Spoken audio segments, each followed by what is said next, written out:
El silencio incomoda y el silencio también puede matar. ¿Por qué hay tanto tabú con este tema? ¿Por qué no se puede hablar? Darme cuenta que yo no estoy solo viviendo esta experiencia, Sí. ¿cierto? Y esa proximidad humana es la que nos genera la confianza para poder hablar. Y cuando yo me empiezo a dar cuenta que realmente hay un otro, empiezo a ver que de alguna manera puede haber otras alternativas. La gente que se suicida no rechaza la vida, sino que rechaza el dolor. Totalmente. Todo ahora uno está atacado, uno tiene la presión aquí. Ya cada quien verás cómo la maneja. ¡Wow! ¡Afectónico! ¡Afectónico! María del Mar Trejos, Hola. ¿cómo gracias. estás? Bienvenida, María del Mar.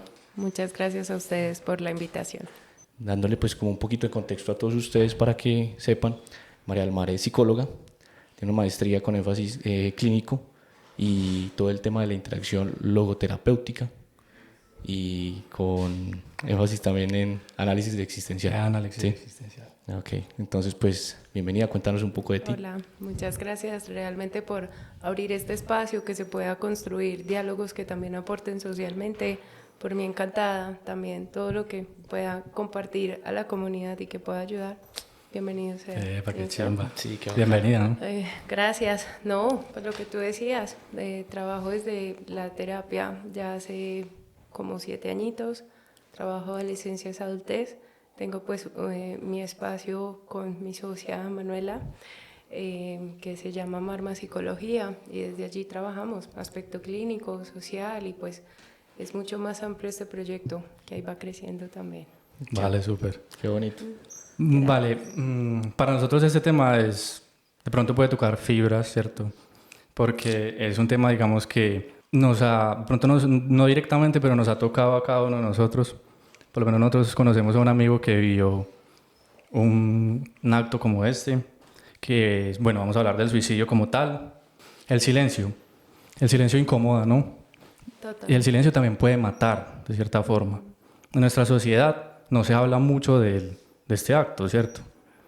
Cosa que cuando se habla desde la vergüenza, se habla desde la ignorancia, desde la culpa. ¿Pero por qué sucede esto? Es difícil entenderlo porque a la larga este acto, que es el suicidio, también tiene un componente histórico. Y creo que ese componente histórico, ese andamiaje histórico, ha, digamos, sembrado las bases desde la ignorancia, desde la vergüenza. Ejemplo, los griegos, los romanos, ¿cierto?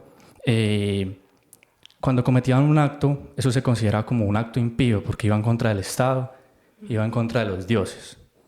Luego viene el cristianismo y toma esto como si fuera un acto totalmente pecador o pecaminoso.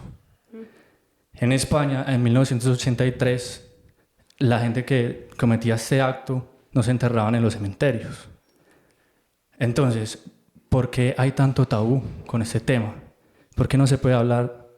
O bueno, se ha empezado a hablar, pero ¿por qué nos cuesta tanto tocar estos temas y más en espacios como este? Bueno,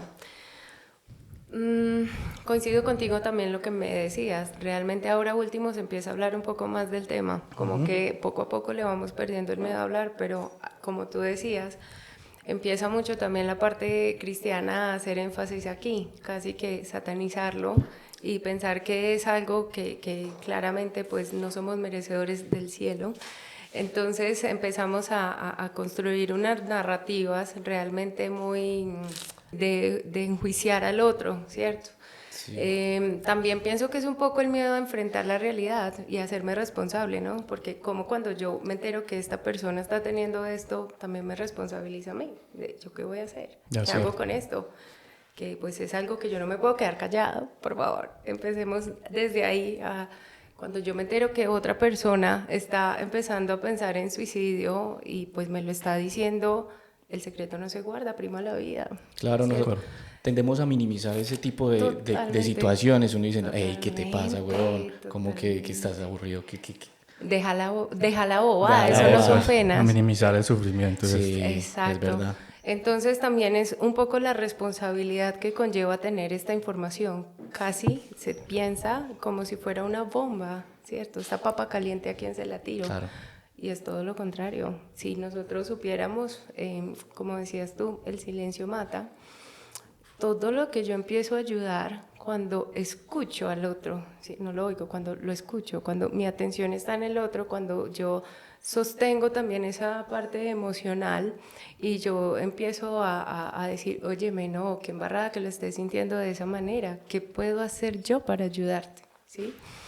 Y hace unos años, de hecho, cuando estaba en la universidad participando en la investigación, me acuerdo que desde la Asociación de Psiquiatría hicieron una campaña y se llamaba Prevenir es preguntar, ¿cierto? Okay. Y hacía referencia a eso justamente, a preguntar de manera directa, ¿cómo así? Esto que tú me estás diciendo es porque estás queriendo suicidarte, ¿cierto? Y es una pregunta que salva vidas, diferente a lo que comúnmente se puede escuchar, y es, la gente no dice que se va a suicidar, sí lo dice, desde las palabras, desde los actos, desde muchos lugares, ¿cierto? Pero entonces es desde que el otro me empieza a decir, esto lo estoy pensando, ¿cómo lo voy a asumir? ¿Cómo te escucho y te acompaño en este proceso? Totalmente. Es muy interesante porque también, digamos que todos de alguna manera hemos vivido estos casos.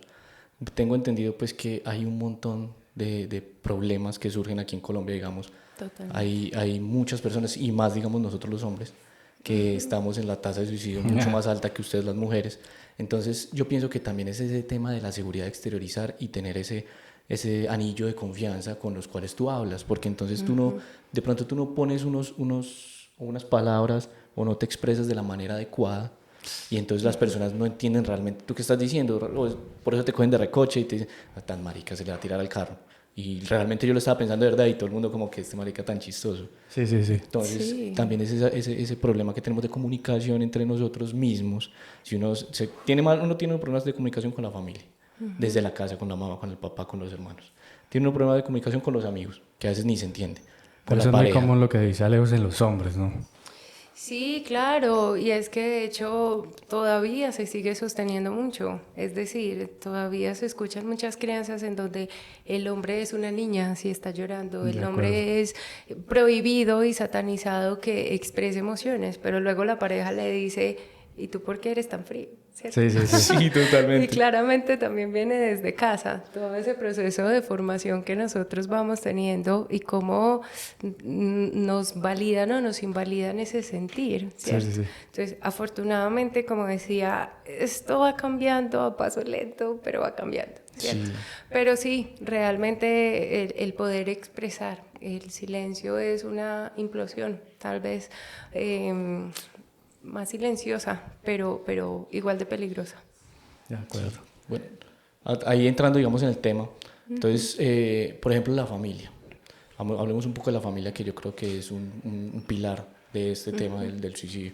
Entonces, ¿en qué punto la familia debería entender a una persona que tiene o está teniendo estos pensamientos suicidas, y en qué punto también debe alejarse un poco o apoyar? O sea, yo creo que también es un tejemaneje ahí, porque tú no puedes ponerle las cosas tan fácil a las personas, porque por lo mismo no aprenden a afrontar una cierta cantidad de problemas y cosas negativas que pasan en la vida, porque estamos en la vida. Sí, de acuerdo. Pero yo creo que antes de empezar a hablar de la familia, nosotros deberíamos pensar desde lo genealógico, es decir, desde un punto como ¿qué es un pensamiento suicida? Okay. Exacto, sí. Porque de ahí ya podemos desglosar y podemos llegar a digamos, este último factor que es, digamos, cómo actúa la familia ante un caso de suicidio. Porque esto ya es otro, digamos, eso es un tema que atraviesa el suicidio, obviamente, pero digamos que ya llega a otros procesos para la familia, ya son otros procesos de sanación totalmente. Y todo el cuento. Yo sí quisiera, digamos, que enfocáramos un poco esto en saber, digamos, estos tres aspectos muy importantes del suicidio en la psicología, que es, digamos, que es un pensamiento suicida, qué afectos se ven involucrados en el suicida y qué acciones... suicida. Exacto, qué acciones realiza una persona suicida. Bueno, realmente el suicidio es un proceso, ¿cierto? Por eso es prevenible, porque desde el día que empieza a emitir señales, algunas más claras, algunas que socialmente empezamos a identificar con mayor facilidad. El tema es que a veces no sabemos leer esas señales, no nos enseñan tampoco. Empieza con una ideación que todos en algún momento hemos tenido, ¿cierto? Ojalá mañana me quede dormida y no despierte.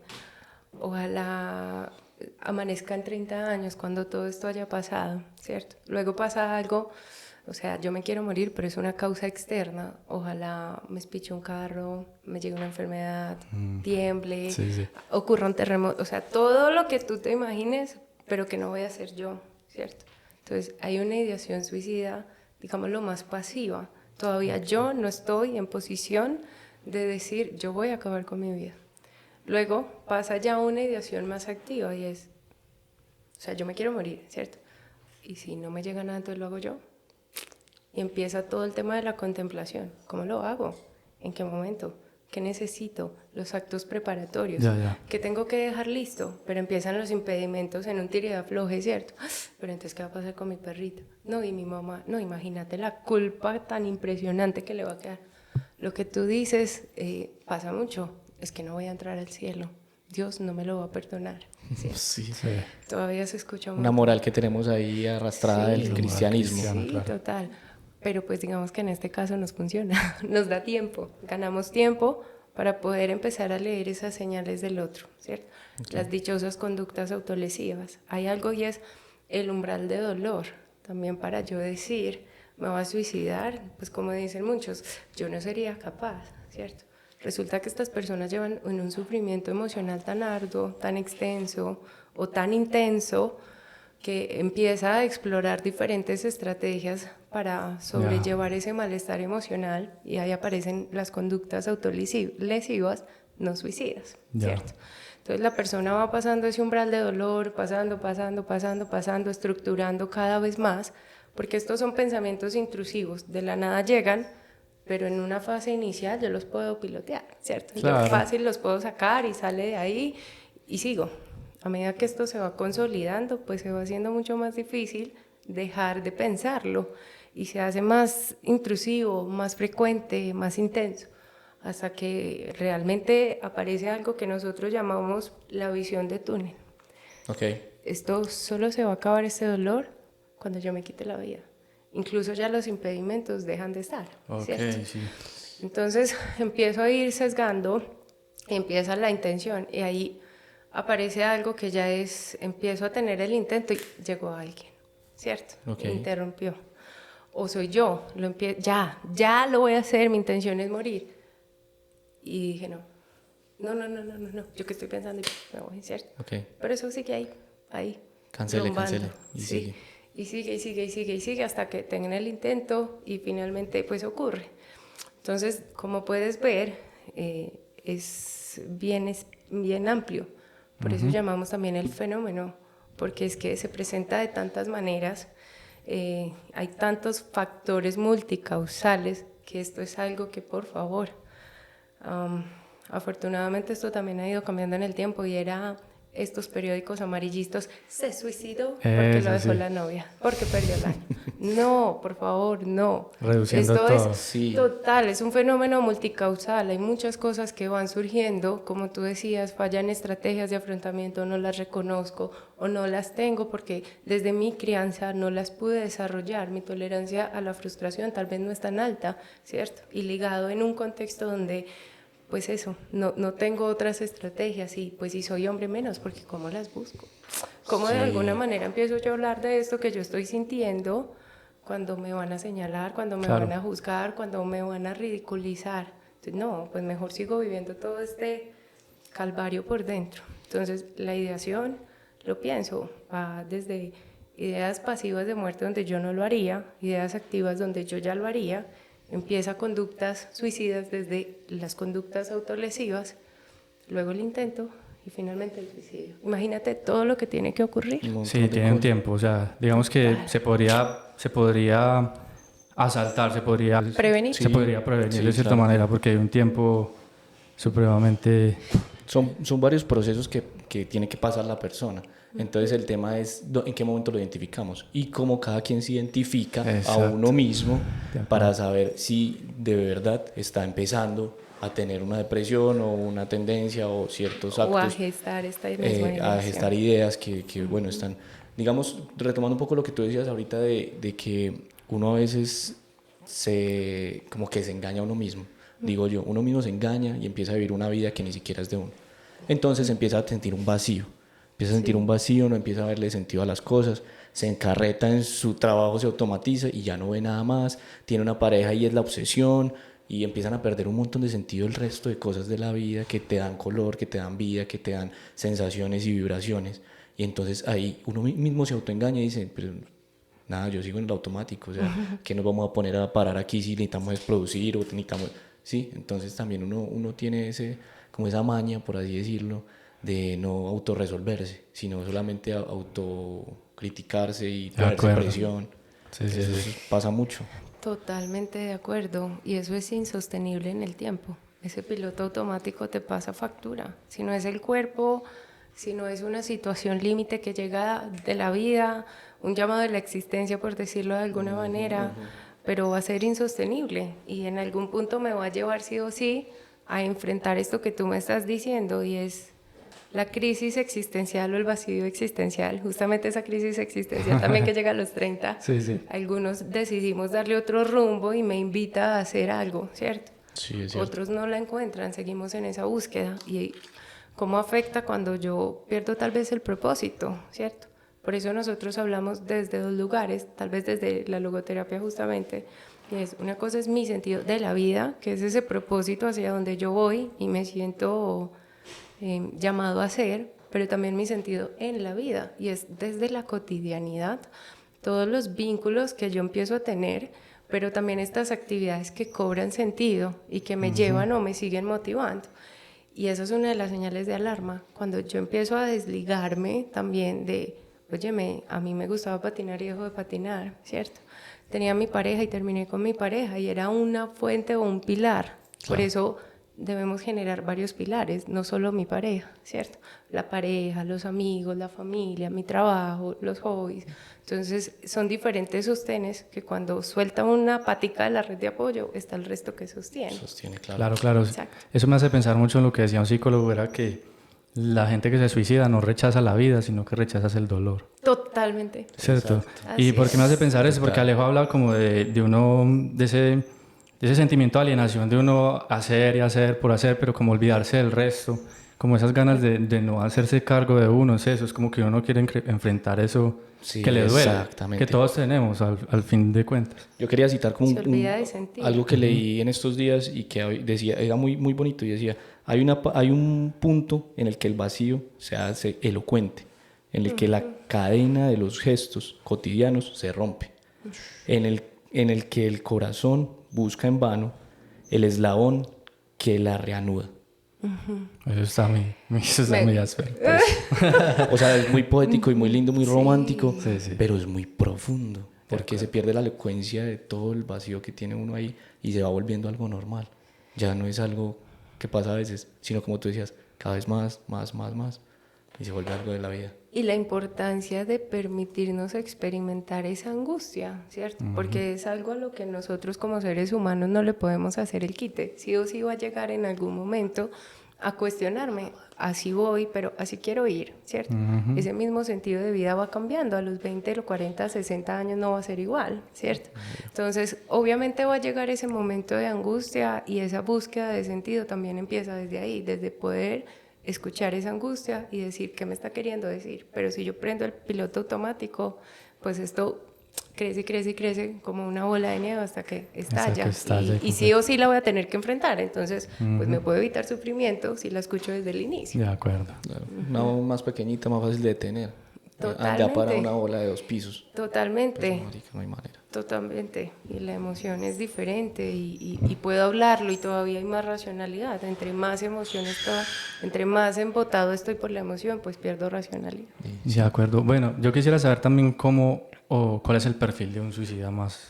Ahorita vimos la cuestión activa y pasiva de cómo se desarrolla el suicidio desde el pensamiento y todo esto, pero digamos cómo uno puede desde su imaginario entender quién es una persona suicida o cómo es ese perfil de un suicida. ¿Está entre lo racional? ¿Está entre lo irracional? Esto es tan amplio. Porque es que de alguna manera no va a haber uno solo, uno estándar. Esto, recuerda lo que te decía, también es multicausal. De acuerdo. Entonces, desde la historia va a ser muy variada, pero siempre hay señales. Por más que se esté riendo, que tú veas que, o sea, el consumo de licor, cualquier tipo de consumo de sustancia sigue siendo un factor enorme, ¿cierto? Cualquier exceso. Total, pero entonces en ese consumo camuflo y anestesio muchas emociones o muchos sentires y también es el no enfrentar y bueno, pero esta persona que toma, consume tanto, está camuflando una ausencia de algo, ¿cierto? Pero en el discurso a través del chiste aparece mucho, ay no, jajaja, ojalá mañana no me despierte. ¿Cierto? Sí, sí. O no, ¿y ustedes qué van a hacer cuando yo no esté? Pero ¿cómo así? ¿Te vas de viaje? No, pero pues uno no sabe qué puede pasar mañana. Sí, es verdad. Sí, Entonces, fíjate que me estuve viendo un documental de la Cruz Roja Española, un mini documental, y bueno, una de las personas que entrevistaron ahí en este mini documental hablaba de que en algunos casos, o en la mayoría de casos, cuando la persona tomaba la decisión, se quitaba como un peso de encima. Entonces tú lo veías como tranquilo, veías sereno, como que... Igual, por eso digo, no es un caso general, pero me parece muy curioso. Uno particular. Sí, claro, porque he visto casos cercanos también de amigos o sea, que han vivido eso, pero es que si yo lo veía bien, si él estaba bien, si salimos a comer un día antes, que nos cagamos de la risa. Entonces eso es como una cuestión que me pero dejó... es que a veces obviamos también todo el contexto previo que hay. Justamente por eso decimos, hay diferentes señales desde las redes, desde el discurso, porque regalan objetos, porque te empiezan a decir, si en algún momento algo me llega a pasar, tú te encargas de mi perrito. Le echo un ojito a mi mamá, ¿cierto? De acuerdo. Entonces empiezan a hacer como esos encargos de pilas con esto y es como, hey, qué curioso todo esto que está pasando. Hace un tiempo estuve viéndome una obra de teatro que me gustó mucho y era Una pata de elefante. Y explicaban cómo la depresión la persona la habitaba como si tuviera una pata de elefante que te aplasta día tras día. Ahora imagínate vivir con una pata de elefante que está día tras día durante mucho tiempo. Cuando tú piensas que por fin se va a acabar ese dolor, no te daría alivio. Sí, Claro. claro. Qué metáfora tan Pero densa. entonces, Sí. claro, pero a mí me impactó mucho y fue como, ¿cómo hacemos para que esta obra de teatro llegue a tantas personas y puedan ayudar a comprender realmente lo que se vive la depresión, ¿cierto? Pero es eso, es una suerte de alivio o un falso alivio de se va a quitar el dolor. Lo que yo no me imagino es el dolor tan terrible que le puedo ocasionar a todas las personas que están a mi alrededor. O sea, los padres, la familia, los amigos, es una culpa que para mí es de lo más difícil que hay que abordar y acompañar. O sea, un proceso de duelo por alguien que muere por suicidio es como si fuera eterno. O sea, Sí. es impresionante, ¿cierto? Entonces, sí, aparece volvemos a lo mismo, en ese proceso, la visión de túnel de solo me va a quitar esta pata de elefante a través de la muerte. No hay nada más que me lo vaya a quitar. Y sí, acá es donde es muy importante y voy tejiendo un poquito con cositas que han surgido en el espacio y es la labor que va teniendo la familia en ese acompañar, ¿cierto? Eso, ajá. Y es tan importante. Desde muchos lugares, desde escuchar, acompañar, validar, no juzgar, ¿cierto? ¿Qué podemos hacer? Busquemos herramientas. Cuando una persona tiene un episodio depresivo mayor, donde ha luchado tanto con los síntomas, donde siente que ya no puede más, él no va a buscar ayuda por su cuenta. Digamos lo que está sumido en el dolor, ¿cierto? Ya. Está sumido en el malestar, y ahí es donde es importante tener red de apoyo, porque no es, mire a ver si pide la cita y yo se la pago, es, tú vas, coges a la persona La llevas. y la llevas a la cita, al menos unas 2 o 3, porque la persona está tan mal, desde la restricción biológica y emocional, que no lo va a hacer por su cuenta. Totalmente. Entonces ahí es donde de alguna manera nosotros necesitamos hacerlo, ¿sí? Entre más está el síntoma, más se bloquea la parte racional, la toma de decisiones, el medir consecuencias, el reflexionar. La persona no está en condiciones biológicas de tomar esa decisión. Y si la persona no acepta ayuda, a través de un psiquiatra nosotros contactamos, mira, llevan un episodio depresivo, tiene una ideación suicida súper activa, con un plan estructurado y está con toda la intención de actuar. No está para toma de decisiones y el psiquiatra debe formular, debido a la alteración o la restricción pues, cognitiva que tiene la persona, se se emite orden de hospitalización, ¿cierto? Ya, Se estabiliza biológicamente y sigue el proceso. Entonces, la familia es Crucial. primordial. Sí, claro. Y Sí. bueno, también, digamos, desde pequeños no nos dan estas herramientas, como hablábamos ahora, para uno poder atacar esos problemas y poder identificarlos también. Cómo saber cuándo hablar, o por lo menos cómo hablar, cómo expresar las cosas claras para que las personas se entiendan. Porque entonces, además de que la familia es una red de apoyo inicial, desde que estamos pequeñitos para cualquier cosa, son los que nos enseñan todo y somos lo que son nuestros padres de alguna manera. Entonces, ¿cómo uno podría generar hey,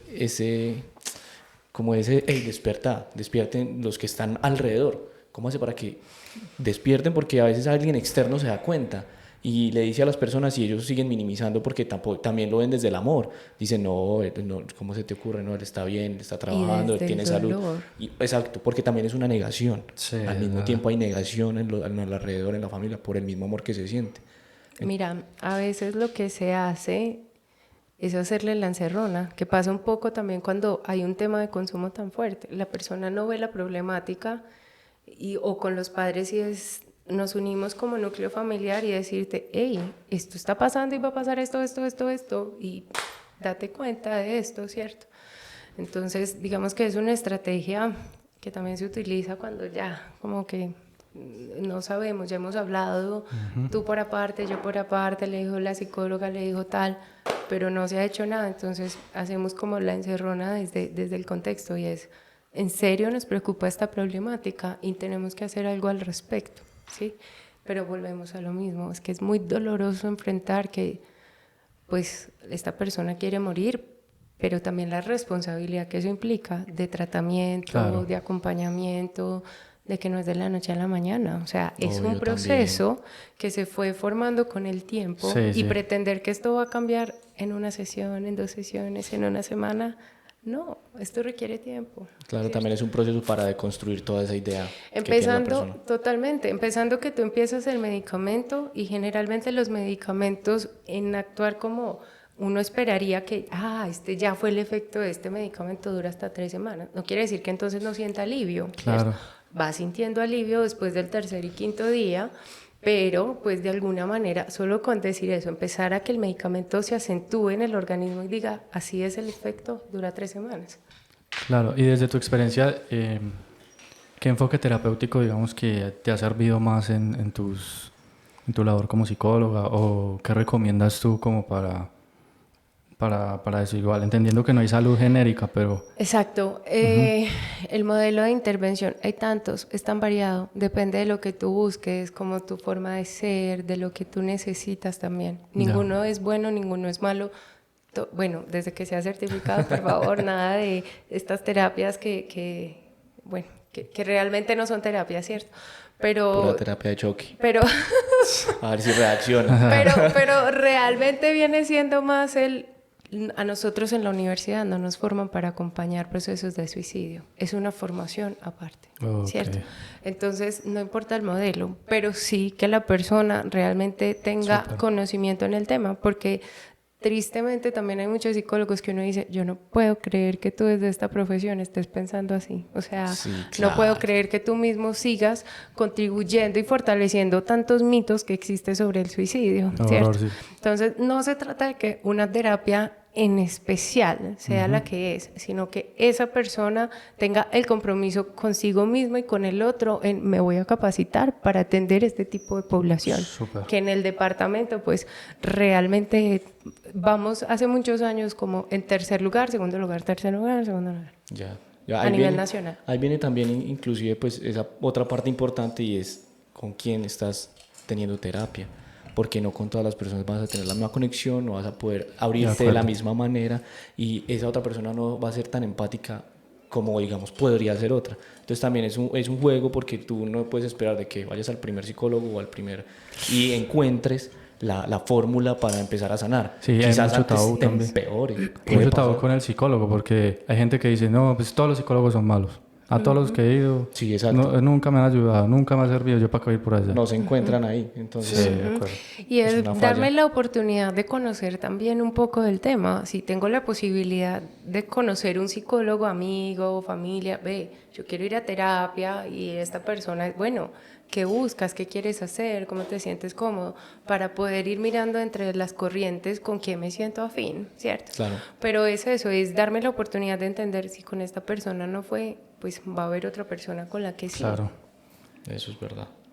Es que a la final a veces todo es caos y no hay una tranquilidad. Uno vive en una angustia totalmente a toda hora. Entonces, si no es por el desayuno, entonces porque me cogí a la tarde, entonces porque está lloviendo, no traje la sombrilla, voy tarde para la reunión, no me aprendí lo que tenía que aprenderme, mierda, ¿qué está pasando? Mi hija, no, en el colegio le está yendo mal, está súper desjuiciada, ¿qué vamos a hacer? O sea, toda hora uno está atacado, uno tiene la presión aquí. Ya cada quien verás cómo la maneja, porque es que dependes de uno cómo la maneje para poder afrontar todas esas vainas de la vida. Claro, eso que dice Alejo me hace pensar en cómo podemos construir nosotros una sociedad más empática en torno a la salud mental. Totalmente. En... ¿Desde dónde viene? Porque es que es prevención también, de alguna manera. Sí, Tú previenes de acuerdo. con los que están más sanos y con los que están de alguna, no digamos sanos, pero entonces no encasillemos la situación. Sí, tal vez una restricción una psicológica o restricción emocional. Mucha escucha, el acompañamiento, el realmente tratar de comprender ese dolor del otro, ¿cierto? Que acá también pasa algo y es yo escucho, yo acompaño, yo valido, oye, qué embarrada que te sientas así, yo me sentiría igual si estuviese pasando por esto, ¿cierto? ¿Qué podemos hacer? ¿Cómo podemos buscar una solución? Hay dos aspectos, ¿cierto? Uno, yo hago un pacto no suicida, por favor, prométeme que para mí es importante que tú no te hagas daño hasta que busquemos alternativas y podamos darle tiempo a que la terapia funcione, ¿cierto? Okay. Entonces, desde allí empieza a funcionar, pero también es entender que mi rol como acompañante, a ver, lo que yo les decía ahora, lo llevo hasta la cita, es cuando hay un episodio depresivo mayor, ¿cierto? Pero digámoslo que en una fase inicial donde la persona ya empieza a dar señales, ya me está diciendo no me siento bien, me siento triste, o terminé con mi pareja, o me quedé sin trabajo, o se murió mi padre, mi madre, pues algún familiar. Entonces yo entiendo que yo puedo acompañar, pero no me lo echo al hombro, porque entonces la persona no desarrolla las herramientas que necesita desarrollar para poderle hacer frente. Hacer el tránsito al sufrimiento. Exactamente. Entonces, incluso yo como acompañante necesito capacitarme desde, en este caso en particular, cómo puede ser la mejor manera de acompañar. Entonces, cuando empieza la persona terapia, uno dedica una sesión a, venga, las personas de la red de apoyo que van a ser parte de esto, ¿cómo vamos a acompañar, cierto? Empiezo por escuchar, empiezo por sentir, empiezo por, ¿sabes qué? Vamos a buscarle alternativa de solución a todo esto que tú sientes que no hay solución. Porque, nuevamente, en ese túnel que la persona tiene, pues ni siquiera empieza a ver las alternativas de solución viables, ¿cierto? Además aparece algo y es ese pensamiento catastrófico. No, pero es que si esto va a salir mal, no, pero sí, ya la negatividad adelante. Total, pero entonces también mucho de eso parte del síntoma biológico, ¿sí? Entonces, esto es un proceso interdisciplinario, va psiquiatría, va psicología, incluso la alimentación también hace parte aquí, como los hábitos de vida saludable y el hacer actividad física. Entonces, retomo un poco algo que estábamos hablando ahora y nos desviamos un poco y es el perfil del suicidio, ¿cierto? Digámoslo que cuando una persona, digo yo, estándar, ¿cierto? Habita los síntomas depresivos, es como si fuera más lento, ¿cierto? Va más lento, su pensamiento es más demorado, la velocidad con la que procesa la información cuesta más porque se restringe la parte racional, es más inatenta. ¿Qué me estabas diciendo? ¿Cierto? Como que no coge el hilo en la conversación, el llanto, deja de comer, duerme mucho o no duerme nada. Realmente empiezas tú a ver que esto que es como vital, sueño, alimentación, descanso, se desconectó, dejó de ir a clase en la universidad, dejó de venir a trabajar, aumentó consumos. Esta persona nunca tomaba, o yo sabía que tomaba, pero de un momento a otro anda disparado y está tomando un montón, ¿sí? El mismo discurso, lo que les decía, a dejar encargos, a regalar objetos, empieza a hablar de cuando no vaya a estar, ay, qué rico no volver a aparecer, ¿sí? o no, estaba mal, pero como nadie se da cuenta. Entonces, mucho comentario por ahí pasivo-agresivo que va surgiendo. Alerta, para eso tenemos 2 oídos, para escuchar qué es lo que me está diciendo esta persona detrás. Claro. Esto que dices tú del fenómeno social tan amplio que tiene este acto, ¿cierto? Me hace pensar también que muchas veces nosotros olvidamos esta parte epistemológica, del empezar como a nosotros a nutrir el lenguaje. Lo digo porque yo estuve hace poco en una clase, en un taller de argumentación ahí en Casa Parte, que por sí se lo recomiendo a todo el mundo, con el profesor Johnny Sasa, y él hablaba algo muy interesante, que es que la soledad epistémica. Entonces él decía, muchas veces nosotros creemos que estamos solos y que transitamos unos problemas solos, y por estar tan aislados del mundo, ¿cierto? Y no encontrarnos en ciertos espacios donde podemos darnos cuenta que no solamente nosotros abordamos ese dolor, esa valencia, sino que nos atraviesa a todos de una manera muy similar, casi biológica, ¿cierto? Hace que uno sienta un descanso. Y más también cuando tú lo puedes abordar también y empezarle a darle formas de lenguaje, amplitud y dimensión. Es muy bonito eso que tú dices. Nosotras desde Marma empezamos a crear una chocolatada comunitaria y la intención es un poco eso, que se encuentren esos discursos y darme cuenta que yo no estoy solo viviendo esta experiencia, Sí. ¿cierto? Y cuando yo me empiezo a dar cuenta que realmente hay un otro, pues ya no me siento tan solo y empiezo a ver que de alguna manera puede haber otras alternativas. Porque también cuando yo empiezo a hablar con el otro, ve, a ti te funciona esta herramienta, a mí me funciona esta herramienta, ¿sí? Claro. Y empezamos a compartir herramientas que nos ayuden a salir desde ese lugar, ¿cierto? Obvio. Entonces, sí, claramente es muy importante poder hablar. Uno se va sintiendo identificado. Sí, Nomás sí, aquí total. nosotros estamos hablando y cuando yo digo algo y tú dices, claro. Y hoy dice algo, eso pasa. Sí, y es en todo. totalmente, Es como la narrativa, totalmente. la narrativa cura. Hablar cura también. A veces Hablar estamos cura. muy encerrados. El silencio con lo que iniciamos. El silencio a veces es uno estar muy encerrado en sus pensamientos y no es capaz de ver otro tipo de pensamientos. O el mismo pensamiento, verlo desde otra óptica. Incluso viene algo y es, digamos, en este espacio es muy bonito porque no necesito hablar, pero solo con escuchar al otro, darme cuenta, estoy aquí calladito, pero no sé, habemos X cantidad de personas y veo que varias la están pasando, aunque yo no hable, me siento identificada. Sí, sí. Entonces, en esa relación con el otro y acompañarme, pues claramente también empieza desde allí a generarse cambio. Yo creo que ahí llegamos a un punto interesante, pienso yo, y es, digamos, que también el contacto y la proximidad con las personas genera confianza. Mire que nosotros a veces ponemos Así una es. pantalla entre el uno y el otro y no hay contacto visual a veces. ¿Cuándo ves tú que una persona realmente te mira a los ojos y o sea, comparte contigo el diálogo? A veces es muy complicado. Los celulares ahora nos tienen alejadísimos del contacto físico y esa proximidad humana es la que nos genera la confianza para poder hablar y expresarnos de una manera más propia y auténtica de nosotros mismos. De acuerdo. Pienso que, digamos, el tema de las redes sociales también genera pues otra presión más, otra pata de elefante que nos salió, porque es una presión social de el que los monta las fotos, o el que está por allá, o el que vive feliz, el que trabaja con lo que hay, bueno, un montón de cosas que es otra pata de elefante encima de nosotros haciendo presión. Totalmente. ¿Qué sucede ahí, por ejemplo, con ese énfasis en esa parte humana del contacto? Es tan importante el vincularme con el otro, el salir, el compartir. Les decía ahora que este tipo de persona se ve fría y distante, necesita calor, ¿cierto? Sí. Entonces, ¿cómo también obtengo ese calor? Desde la actividad física, tomar el sol, actividad física desde lo básico, subir las escaleras del apartamento, ¿cierto? Sacarle a la vueltica al perrito, ya no una, 2 vuelticas. Sí, como el cambio de hábitos, todo esto. Totalmente, pero también esa cercanía con el otro, cuando yo empiezo a salir, cuando yo empiezo a acercarme, cuando yo empiezo a conectarme con el otro, también va siendo muy significativa.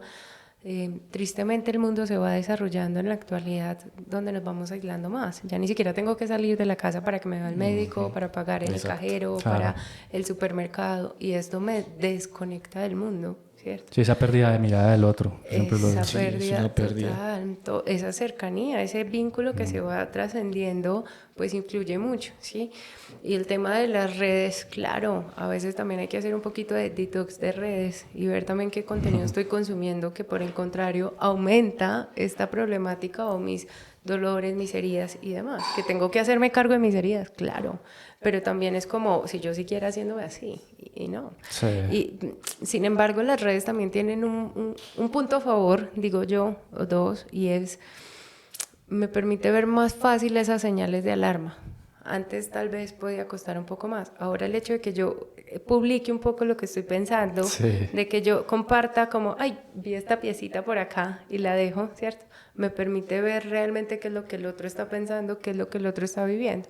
Entonces, sí, tiene unas cosas muy difíciles y que aumentan la problemática, y a su vez nos permite ver o leer también desde la actualidad cuáles son esas señales de alarma a las que nosotros vamos a estar pendientes, ¿cierto?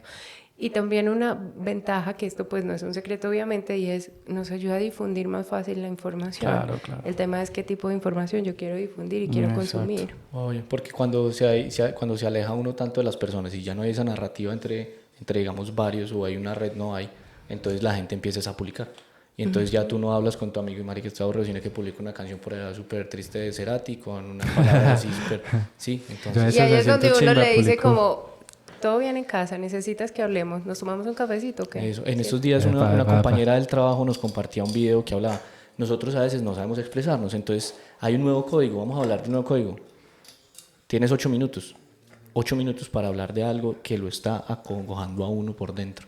Entonces, eso es una forma, por ejemplo, clara de nosotros hablar con los otros. Oye, tienes 8 minutos para que hablemos, y tú ya entiendes, marica, tenemos que hablar, listo. Ya hablamos en tal momentico. Me Sí, gusta. es súper importante. Me gusta, me gusta. Y también esto de realmente, oye, ¿cómo estás? Bien, ¿y tú? No, no, no. En serio, ¿cómo estás? Sí, ¿Cómo sí. llegaste al espacio? ¿Cierto? Sí, es cierto. Bueno, Y empiezo a escuchar. epa, bueno, y retomando un poco, pues así como el tema de los números, aquí en Colombia, y creo que a nivel mundial, la mayor cantidad de suicidios son de hombres, ¿no? Creo que estamos por encima de las mujeres como en el doble, es como 70-30. Entonces, eso me parece un tema bien, bien importante y clave en este punto, porque, o sea, ¿qué está pasando con nosotros los hombres? Porque no hablamos, no tenemos las herramientas. Tú, desde donde tú estás y tu experiencia, ¿qué crees que sea uno de los factores claves, o varios? Mucho cultural. Uno, por lo que no hablan, por lo que nos quedamos callados, porque puedo ser señalado, juzgado y demás. Pero también digamos que el método que tiende a utilizar el hombre es mucho más letal, más contundente. La mujer no, ¿cierto? Digamos que es más violento en la forma. La mujer no. Por eso puede que intente más, pero lo alcanza menos. El hombre lo intenta menos, pero lo alcanza, es más eficiente, ¿cierto? Entonces, por eso, con mayor razón, por favor, escuchemos a nuestros amigos hombres, familia hombres, hermanos, o sea, esto, a las mujeres también, ¿cierto? Pero es empezar a cambiar esa narrativa social sobre el hombre, sobre escucharlo, sobre sus emociones. Los machitos que no pueden hablar de que están tristes, no lloran. Exacto. Parece que ser sentimental también. Sí, obvio, Al final. hay que ser sensible, estamos en un mundo, ¿cierto? ¿Cómo yo voy a habitar un mundo en el que no siento? ¿Qué pasa con el que está al lado? ¿Qué pasa con mi familia? Y qué bonito se siente cuando podemos sentir, claro, hay experiencias de vida muy dolorosas y la única herramienta que desarrollé fue cerrarme, ¿cierto? Claro. Pero es mi responsabilidad abordar eso y hacerme cargo de mi experiencia, de lo que yo sentí y poder resignificarlo. Nosotros mismos nos limitamos en nuestras palabras y no hablamos de lo malo. Entonces nos dejamos restringir de los demás. Claro, el patriarcado, esta idea de Sí, el ¿Qué tanto patriarcado. machismo. Tanto daño que ha hecho. Sí, y eso pues hay en cifras exactas, digamos en el 2019, llegamos a un punto donde fue la tercera causa de muerte en Colombia, el suicidio. Y hablando pues exactamente, digamos, en el Prepandemia. en el 2022, que ya fue post-pandemia, llegaron a haber 2.300 suicidios. Claro. Y mujeres nada más como 600. No digamos que es un número bajito, no. Simplemente que en comparación es bastante la diferencia. Entonces ahí estamos notando tangiblemente que nosotros los hombres no hablamos. Sí, tienes razón. Las cifras no mienten, justamente, ¿cierto? Es muy curioso porque en el 2019, bueno, sí, estamos punteando a nivel país, ocupando de los primeros lugares. Y el 2020 tuvo una decaída las cifras de suicidio. Claro, porque es que estando en casa es más difícil que yo cometa suicidio porque me están vigilando. Entonces, acá el llamado también es eso, estamos habitando la misma casa, pero realmente estamos conviviendo, ¿cierto? Epa. Ni siquiera me doy cuenta de lo que está pasando en la pared de al lado, ¿sí? Entonces, también es un poco la invitación fuertemente a como familia o las familias que también se eligen, como los roomies o las parejas, ¿cierto? De compartir, de sacar estos espacios para compartirse el cafecito, Epa, ¿cierto? salud por eso. Y poder hablar justamente de cómo nos estamos sintiendo. Entonces sí, estamos habitando, pero también conviviendo, o sea, viviendo y conviviendo familia, o porque fue la de nacimiento o porque es la que yo he elegido, ¿sí? Entonces, vuelve y cae, o perdón, y vuelve y aumenta luego de la pandemia. La pandemia nos ayudó mucho a empezar a hablar o a la importancia de la salud mental y de cómo yo acompañar, ¿cierto? De algo tengo que hacer, esto no puede seguir así. Pero luego de la pandemia vienen muchas crisis también que todos hemos sentido desde muchos factores, las pérdidas tan grandes que llegamos a tener o tanta cantidad de personas que mueren, la parte económica, en pandemia me di cuenta que ya no quería esta persona, en pandemia me di cuenta el tema es necesitamos empezar a responsabilizarnos de nosotros mismos y también de acompañar al otro, de esta persona que está transitando tantas cosas. ¿Qué tan mito o qué tan real es que, digamos, en Año Nuevo, en estas fechas tan especiales, se suicidan muchas personas? Se aumenta. Se aumenta, sí. Hay dos fechas que son terribles. Cruciales. El Día de la Madre y Sí. la Navidad. Claro, se convierten en eventos detonantes. No es la causa de suicidio nuevamente, ¿cierto? Fue un evento detonante, fue un evento donde se hizo el latente y me desbordé y ¡pum! Actué, ¿cierto? El Día de la Madre y el día, por ejemplo, como Navidad. Son días muy difíciles. Mitos y verdades acerca del suicidio. Ajá. ¿Verdad? ¿Eso es verdad? Ahora cuéntanos de pronto algunos mitos que se gesten alrededor de Uno este muy acto. famoso, que se escucha demasiado, el que se va a suicidar no lo dice, Ajá. sí lo dice. A veces no desde lo verbal, pero sí desde lo comportamental. Entonces, nuevamente aprender a escuchar, sí, lo verbal, cuando el otro me dice, no me siento bien, no estoy durmiendo bien, llevo muchos días sin dormir bien, no sé, no tengo hambre, no quiero comer. Óyeme, pero toda esta semana has estado sin comer. Banderita roja, ¿cierto? Entonces empezamos a darnos cuenta desde el comportamiento que hay señales que ya no quiero repetir porque lo he dicho en varias oportunidades dentro del espacio. Lo habla abiertamente, lo publica, lo expresa, lo muestra. No quiere llamar la atención. O bueno, sí, cierto, pero no en el sentido peyorativo que comúnmente creemos, ay, está llamando la atención. No, ¿de qué está llamando la atención? Sí. Dios está sufriendo, ¿cierto? Y no encuentra otra forma de hablarlo, expresarlo, porque socialmente se condena, porque no encuentra las palabras, no encuentra las herramientas, y es la única forma que encuentra, pues escúchalo, ¿cierto? Entonces, no es que esté manipulando, no es que esté queriendo llamar la atención, es que realmente lo está viviendo así, ¿cierto? Es cobarde y es valiente. No sé si es valiente o es cobarde porque lo hace. No, Uy, ni sí, es cobarde eso es... ni es valiente. No es una característica de personalidad. Es Sí. una persona que está sufriendo, que no encuentra herramientas y que necesita ayuda. Entonces, no merece que le demos una categoría de eres valiente por hacer. Es muy de riesgo. Pasa algo mucho en los discursos de familia y acabo de acordarme. Es que yo me voy a suicidar. Hágale. ¿Por qué no lo ha hecho? El reto. Claro. El reto a la persona para que Claro. realmente actúe. Le diste el permiso para Obvio. que lo hiciera. Es como cuando uno ¿cierto? estaba chiquito en la casa y le dice a la Sí. mamá, me voy de esta casa. Voy a empacar mis cosas y la mamá le empaca las cosas y las Sí, pone en la sí, puerta sí. y uno, mami, mira, Arranca. mentira, mami, no. Bueno, pero en este caso, a veces eso es lo que frena mi mamá, ¿cierto? Por más que estemos peleando y por más que, me choca esta señora, ¿cierto? Realmente es lo que me está frenando y si me dice, hágalo, ¿qué Sí, está esperando? sí. Lo retó o la retó. Entonces, mucho cuidado también con lo que yo respondo, ¿cierto? Entonces, no esperemos hasta llegar hasta ese punto. Y si es así, entonces listo. si ya lo está diciendo, uy, venga, ¿cómo así? ¿Usted en serio lo está pensando? ¿Desde cuándo lo empezó a pensar? ¿Y qué razones tienes tú para quererlo pensar, ¿cierto? ¿Y qué has hecho? ¿Has intentado algo ya? No, bueno, entonces, ¿dónde podemos ir? Pues la EPS, puedo ir a consulta particular, empecemos a buscar grupos de escucha, por ejemplo, desde Marma, son gratuitos, por favor, y son creados justamente para la comunidad. Mariano, Genial. tengo cómo costear la terapia. Ok, vea los grupos de escucha, los talleres que hacemos, que son gratuitos, que es el aporte que hacemos para justamente esto. Esa población que incluso también no tiene la facilidad de acceder a una terapia particular, pero que se pueden llevar herramientas que vaya funcionando. ¿Listo? Claro. Siempre hay espacios para hablar. Lo que pasa es que uno tampoco los busca.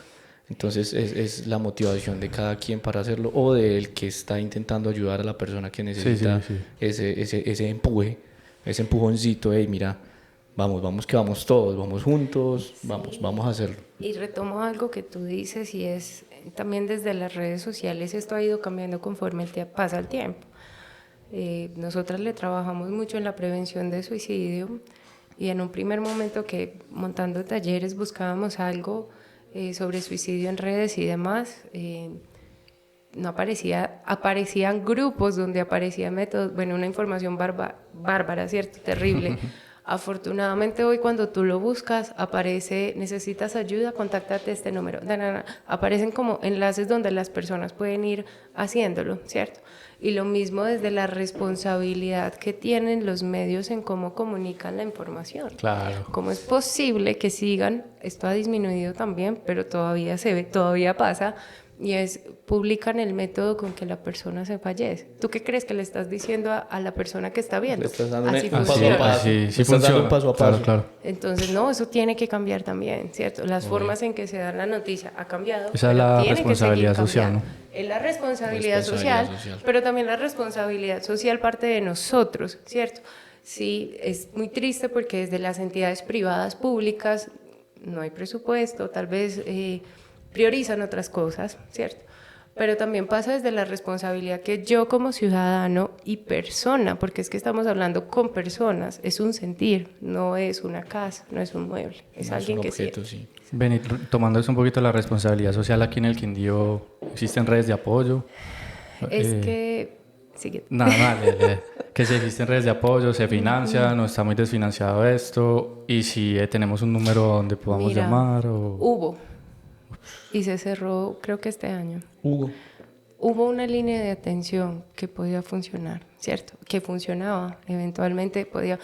Hubo muchos intentos que en diferentes gobiernos han claudicado, ¿cierto? Ya. Que de alguna manera se acabaron y es... En algún punto hubo una ambulancia donde tú llamabas, mira, mi persona, mi amigo, lo que sea, Sí. está a punto de cometer suicidio. Y llegaba una ambulancia y se lo llevaba y lo hospitalizaba para prevenirlo, Sí. ¿cierto? Ya no está. Ya no existe. En algún momento hubo la línea de atención donde podías llamar para que te hicieran la contención, porque esto es otra cosa que no hemos mencionado y es la crisis suicida, ¿cierto? Entonces puede que yo venga sintiéndolo y pensándolo, pero aparece una situación y aparece la crisis suicida donde ya lo voy a hacer, dura aproximadamente 3 horas. Entonces el que tú escuches, el que tú acompañes, el que tú vayas ayudando, ayuda a que la crisis baje para enrutar y conectar a la persona con un proceso de atención, Ok, sí, ¿cierto? sí. Entonces esa línea tampoco está. Mierda. Hemos pasado proyectos públicos, privados, en diferentes empresas, entidades. Algunos sí lo han hecho, porque no tengo que decir que todos no, pero se limita, se logra ver que más fácil se vende el clima laboral, ¿cierto? Sí, Que más fácil, organización. organizacional, que la prevención de suicidio, ¿cierto? Sí, claro. Y esto tiene que cambiar. Pero también desde mí, de decir, mira, desde Marma, en este llamado social que nuevamente les decía, hemos hecho jornadas itinerantes, pusimos los materiales, las psicólogas, el conocimiento, nos fuimos a las calles y la gente no quiere escuchar. Y no, ¿cierto?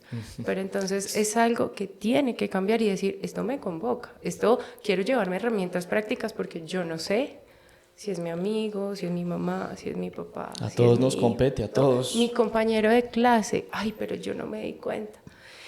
Y nuevamente sé que lo decía, pero es que la culpa es devastadora para la familia. O sea, es la familia, los amigos, pero yo no me di cuenta, pero ¿por qué no dijo? Lo hubiéramos escuchado, lo hubiéramos dicho, y se hace doble, triple. Un proceso de duelo, digamos, dura un año, ejemplo, ¿cierto? Sí. Cuando es por suicidio puede pasar 2 y 3 años y la culpa, y madres que luego tienen otro hijo, o ya viene otro hijo, y es tanta la sobreprotección que también terminan haciendo mucho daño, Mucho ¿cierto? daño, sí, claro. O se me desconectan de la realidad, y realmente el golpe es tan fuerte que se desconectan, por decirlo de alguna manera, y desarrollan otra patología también.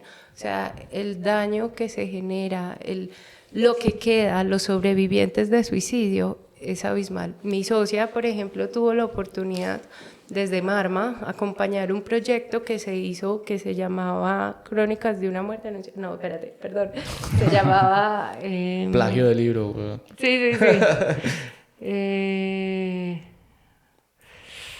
Dios, se me olvidó. Ya lo busco y se los comparto también. Dale, tranqui. Y fue muy bonito porque fue en todos los departamentos del Quindío, ¿cierto?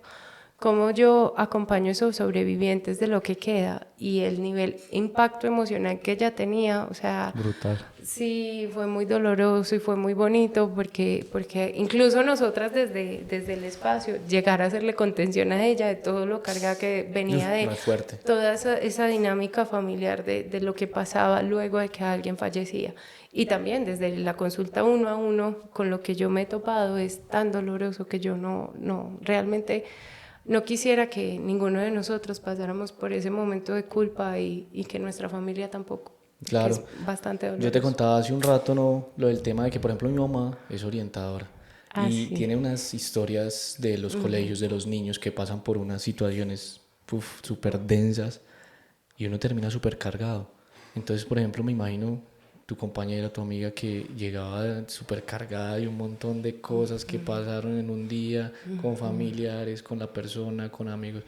Eso debe ser demasiado desgastante. Y no solo para uno como persona que está, digamos, intentando ayudar, sino también para cualquier persona que esté alrededor de uno, Claro. apoyándolo en esa labor. Uf, eso es...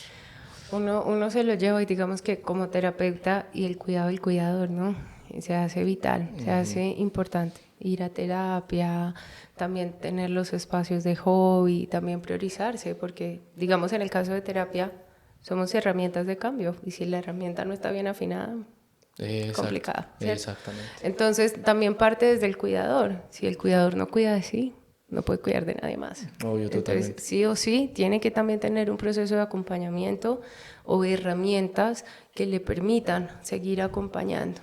¿Sí? Se hace muy Bueno. importante. Qué bonito todo Yo creo eso. que estamos llegando al final de este episodio. Sí.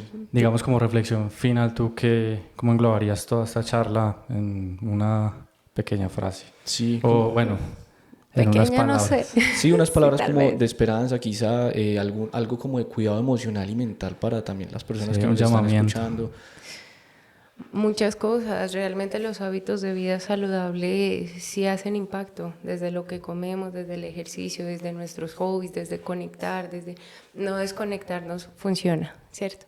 Entonces la importancia también a eso, a que yo mismo identifique cuáles son mis señales de alarma. A mí me encanta arreglarme, y me dejé de arreglar, me dejé de maquillar, me dejé de peinar, dejé el gimnasio. Está bien que haga esta semana no me quise maquillar, ¿cierto? Esta semana no quise ir al gimnasio, pero 5, banderita roja, ¿cierto? Y yo mismo me logro identificar. Entonces, el autoconocimiento, el darme cuenta cuáles son esas señales de alarma mías, los hábitos de vida saludable, de la alimentación, claramente lo que comemos sí influye también. No quiere decir que todo sea por eso, no, pero sí hace parte. La actividad física, el conectar, el salir, el estar, el acompañar, el compartir, los hobbies, sí es prevenible. Tantas cosas, ¿no? Sí, Que sí, tantas sí, cosas. totalmente. Y mi mensaje sería ese: sí es prevenible, sí es posible hacerlo, ¿cierto? Va. El tema es empezar a buscar ayuda, y es darme cuenta que es un proceso, que no estoy sola, que hay más personas que lo pasan, que lo acompañan, pero también lo superan, ¿cierto?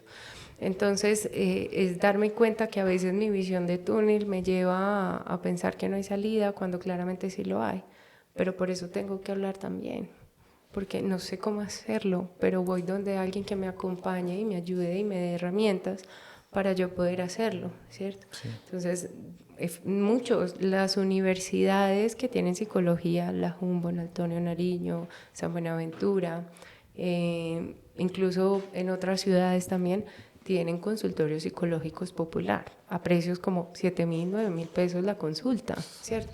Es algo que es una labor social. Al alcance de todos, realmente. Exacto. De casi todos. Y tiene una ventaja y es que está el psicólogo, ¿cierto? Pero también está todo un cuerpo docente respaldando y acompañando, donde tú puedes tener una hora, conocimiento, o sea, hay una buena atención, ¿cierto? O pues el consulta particular. La EPS para algunos ha funcionado. He tenido pacientes incluso en otra ciudad que la hospitalización día ha sido una experiencia muy bonita, ¿cierto? Y que llena y que realmente contribuye dentro del proceso. Entonces, sí, hay diferentes lugares a los que podemos acudir. El paso es dar el paso inicial, ¿cierto? La cuestión es esa, ¿me voy a responsabilizar o voy a acompañar a esta personita que lo está viviendo? Entonces, es eso, es ir también cambiando un poco la perspectiva que tengo, la narrativa, la forma en la que acompaño, en escuchar, en validar, en lo que hemos venido hablando acá. Beni, ¿y cómo te podemos encontrar en las redes y cómo podemos encontrar a Marma también en las redes? Que sería supremamente beneficioso para todos saberlo. El espacio se llama Marma Psicología, así tal cual aparece, ¿cierto?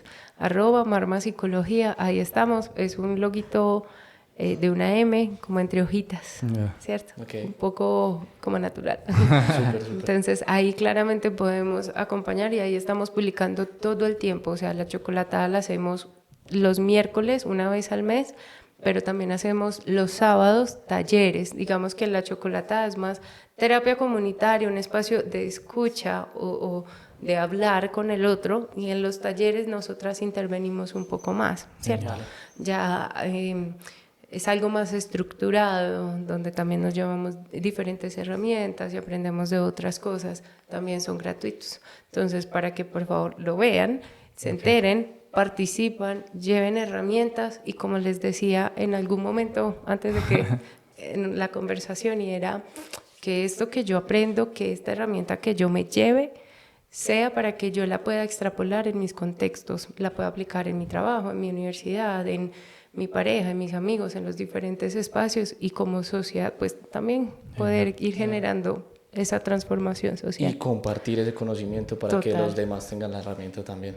No, pues, María, muchas gracias por todo. De verdad que este espacio fue fantástico, qué rico todo lo que hablamos, me parece súper importante. Ojo, todos muy atentos, alertas, vamos a intentar que esto disminuya un poco y acompañar más a todas las personas que queremos. Entonces, muchas gracias a ti. A ustedes siempre muchísimas gracias, y lo que les decía, lo que podamos como aportar o contribuir desde Marma o pues conmigo, bienvenido al espacio. Dale, muchísimas gracias. Este siempre será un puente también para que te comuniques con los demás, entonces siempre bienvenido. Eso espero. Gracias, chicos, por la labor que están haciendo, y de verdad que esto pueda llegar a muchas personas para poder seguir generando prevención. Gracias. Gracias. Listo. ¡Wow! ¡Afectónico!